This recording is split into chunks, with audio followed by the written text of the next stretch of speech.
We are told not to go inside this market here in al-Hol, a detention center in northeastern Syria holding tens of thousands of women and children of defeated Islamic State fighters. Authorities say some of the extremist families here are armed, and there have been as many as 79 murders so far this year.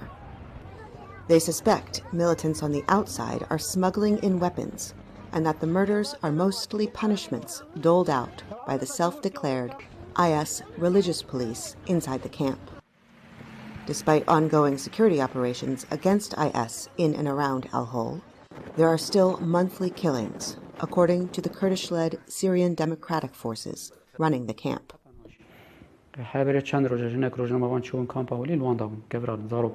Several days ago, some journalists went to the camp and IS children threw stones at them. IS women enforce the IS laws, and women who break these laws are killed. Most of the detained women and children are from Syria or Iraq, but there are also women from 57 other countries. The United Nations has called on those countries to repatriate their citizens from al-Hol and al-Roj, another northeastern Syrian detention camp for women and children associated with IS. Al-Roj is considered less extremist and less violent, but even here, children throw rocks and bits of glass bottles at visiting foreigners, and 16 tents were burnt down last month. Women in al-Roj who choose to speak to reporters have one overwhelming message. They want to go home.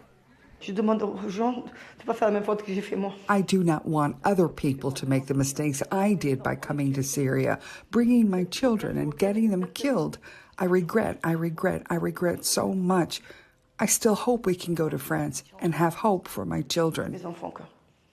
Off camera, women in al-Hol tell us about harsh living conditions and also complain that boys between 12 to 14 years old are taken from their mothers and kept elsewhere in an effort to de-radicalize them.